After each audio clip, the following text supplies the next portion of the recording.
చిన్నప్పుడు అన్ని ఆనందాలేనా, మర్చిపోలేని దుఃఖాలు కూడా ఏవైనా ఉన్నాయా? అమ్మ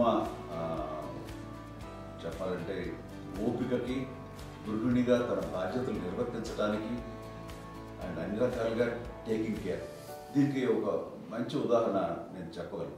అది తలుచుకోవడం నాకు చాలా ఉద్యోగంగా ఉంటుంది, నాకు చాలా కంటితలు వచ్చేస్తుంది.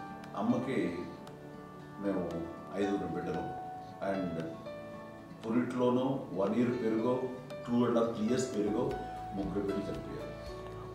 నాకు గుర్తెరిగి పొన్నూరులో నేను 6th class చదువుతున్నాను, 6వ తరగతి.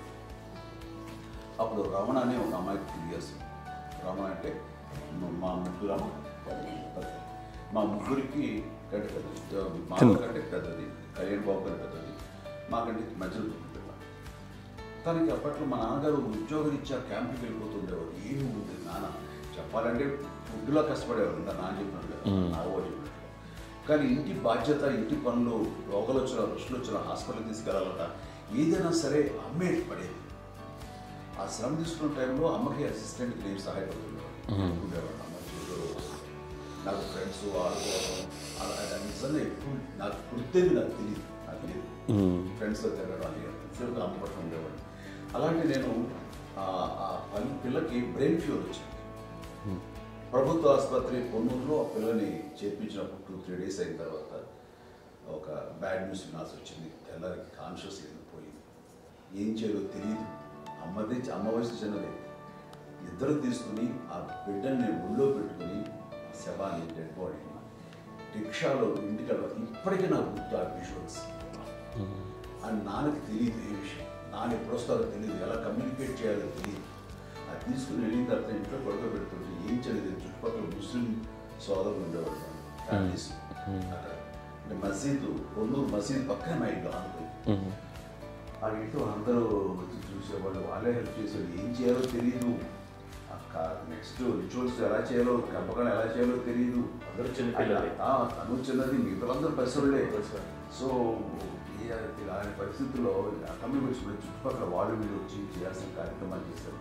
ఆ సమయం నాకు ఎక్కడో కమ్యూనికేట్ చేసి డిపార్ట్మెంట్ ద్వారా నాన్న వచ్చేసరికి అన్నీ అయిపోయింది. ఇప్పటికీ నాకు మేము ఇలా ఎన్ని పురుషులు ఎన్నుకుంటున్నామంటే ఎలాంటి ఇది లేకుండా జాగ్రత్త అనే ఒక హెచ్చరికలాగా చేస్తూ అండ్ వాళ్ళకి చాలా సపోర్ట్ చేసి అండ్ ఇప్పుడైతే నా మీద నమ్ముకుంటే నేను ఏం నిర్ణయం తీసుకున్నా మరో మాట. అండ్ తనకి హాస్పిటల్ పెద్ద ఫోబియా. నేను ఎక్కడికి వస్తున్నా హాస్పిటల్ ఈ మధ్యకాలంలో సరే అమ్మ మోకాల ఆపరేషన్ జరిగింది. అమ్మను కొంత బాధపడుతున్నావు, అసలు ఈ రోజున వచ్చిన మెడికల్ అడ్వాన్స్మెంట్ నీకు అసలు ఏ బాధ తెలియకుండా మోకాల ఆపరేషన్ రీప్లేస్ చేస్తారు అని వీళ్ళందరూ చెప్పాలి, భయపడతాను. ఎందుకంటే ఫస్ట్ ఎలా నాకు సపరేట్ అవుతాను, ఎలా చెప్పాలి తెలియదు. ఒక్క వీళ్ళంతా కలిపి నీ మాట వింటుంది, అది మాట మీద నువ్వు చెప్తే వింటుంది.